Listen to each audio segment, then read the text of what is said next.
I'm really exposing myself here, but I have a lot of stuff. Even though I wish I could get rid of some of this stuff, I need this stuff. I need it. So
How to clean a flat top. Use a scraper and scrape off any big debris and little bits that are left on the flat top.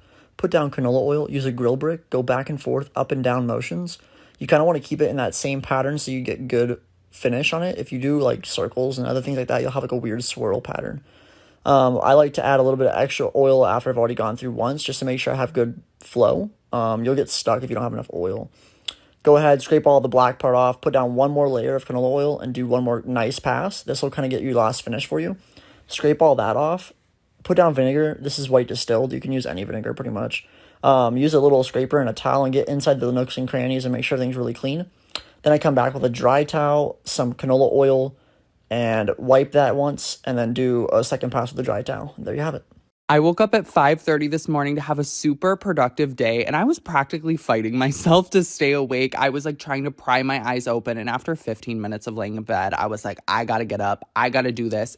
And I did my makeup because my mindset was, if I'm gonna feel this tired, I'm at least not gonna look this tired. And I did super natural makeup. I did my contour, my blush, my brows. Okay, well, that's not natural makeup to most people, but it's like kind of natural to me. And then I went to Starbucks, and I knew like the coffee would help me get through this morning.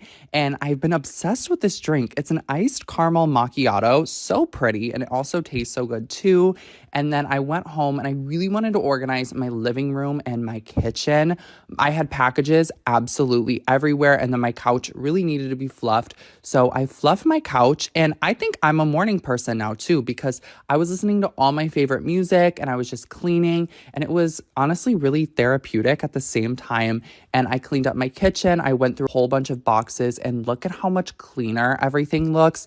It looks so airy and so dreamy. And then I also had to edit this moving vlog that I have been putting off for so long. It took me 5 hours to edit this vlog, but it was such a slay, and everything was so clean, so it made it so much easier. And I finally edited it, and this morning was honestly such a productive slay. Hi, my name is Kaylee, and I'm a housekeeper and professional organizer. 5 years ago, when I was 22 years old, I started this business with not $1 to my name. I had just totaled my car and was living at home with my mom. Against the advice of many, I decided to start a cleaning business 2 hours away from where I live. Some would call it crazy, but I'd say I was just incredibly optimistic. After 2 years of nonstop hustle, I was finally earning enough to move out of my mom's house and move to the city where I started my business. The best piece of advice I received is simple. It's to be obsessed. If you're starting a new business or career, become obsessed with your work. Learn everything you can about your field and be laser focused on your goals. Don't come home and stare at a screen for 4 hours. Come home and put in more work. If you want to be more successful than most people, you must be willing to do the extra work most people won't do. Grant Cardone made it very clear for me. He said, be obsessed or be average. Here's a morning in my lazy mom life. This is how messy my house got after one day. There was trash everywhere. Of course, food left out everywhere. I tried to start on my kitchen first, but honestly, I really couldn't. Because my trash bin was so full, I couldn't throw anything away. I had to take that out first. Bitch was so full, I didn't want to come out of the trash bin. I finally got it out, just threw it outside. Because my trash bin outside is super full as well. And there's absolutely no room to put anything else. And after taking the trash out, I noticed my hallway was super messy. So I started to clean that up. I don't know if this is an OCD thing, or if I just have way too much stuff. But as you can tell, it's kind of hard for me to focus on one thing. It's impossible to do one thing. Other things getting in my fucking way. I honestly wasn't even gonna clean today, but my house was already getting so messy. It was hard to move around. So before doing anything else, I figured I might as well just get this shit done. So I started on my kitchen first. After I finished that, I moved on to my living room. Then I moved on to my dining room, which had dirty cups and plates everywhere. I honestly don't know how long these have been sitting here. After I finished that up, I moved on to my laundry room, which comes to my surprise, I didn't run the laundry. I was already inside my washer. So all these clothes on the floor are gonna have to wait. And after I was finished doing that, I moved on to my daughter's bathroom, which of course is messy as hell. Trash everywhere, dirty diapers. Started to throw the trash away, looked inside the trash bin, and noticed that there was black mold growing inside there. I just threw the whole trash bin away. I'm gonna have to get a new one. Then I started to sweep. There's toilet paper everywhere. Put my rugs back down. That's all I felt like doing this morning. TikTok made me try it. For me, it didn't live up to the hype. Easily removed the dirt, but left the scuff marks behind. Trying this instead. Wow.